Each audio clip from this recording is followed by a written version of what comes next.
Hi everyone! So it's already 2 a.m. Tapos na ako sa isang task ko sa isang client. So mag-move naman ako sa isang part-time ko, which is ang task ko is to find influencers lang naman.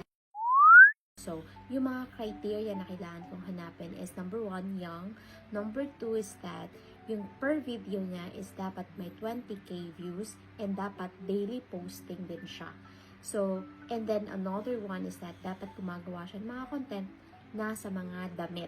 Okay? Yun yung dapat usual na ginagawa niya. Hindi siya yung tipo mga lifestyle na madaming ginagawa. So, ayan yung gagawin ko ngayon and I will be showing it to you kung paano ko siya ginagawa manually because I don't use any CRM. Okay? So, let's do this. Ito siya ginagawa. So, for example, punta muna tayo dito sa database. So, meron kaming database dito and makikita nyo dito yung na-approve niya na at ito naman yung mga hindi pa.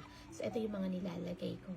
And then, makikita nyo gumawa ako ng drop down kung fit or not fit or maybe and for review. And then, ito na nga kung paano ko siya gagawin. So, for example, like ako dito, naghanap ako ng hashtag. So, hashtag whole yung nahanap ko or nilagay ko sa and then, ayan. So, ginagawa ko is, kailangan mong isa-isahin itong mga influencers na yan kasi manually natin siyang gagawin. And isa-isahin mo din siya, iti-check kung yung post niya ba ay may 20k followers at daily posting siya. So, let's start with the average.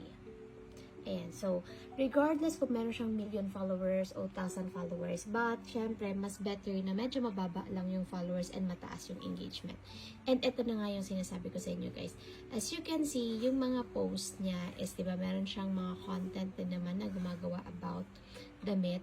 And ito yung recent post niya. 1 hour ago, and meron na siyang agad 9,000. So, possibly, mamaya, magkaka 20k na to. Pero itong isang 2 hours niya is meron ng 8.9. So, yung kahapon or mag-iisang oras na, ayan, is meron na siyang 35k followers. So, it means this influencer is pasok sa criteria na hinahanap natin. Ayan. So, kasi ito kung titingnan nyo is a day in my life siya, pero meron siyang, ayan,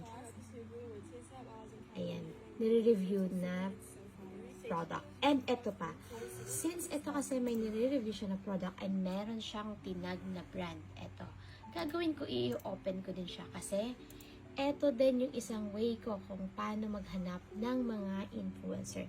It's just that manually ulit, i-open mo siya ng paisa-isa. Pero sa nakikita ko dito, sobrang baba ng engagement. So, possible, hindi ako makakakuha dito ng influencers na hinahanap ko. Kaya, i-close ko na lang ulit to.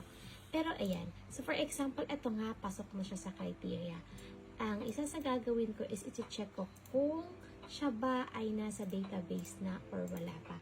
And paano ko siya gagawin is that, control find lang ko or command F lang ko. And, ayan, lalabas to. And then, paste ko lang to.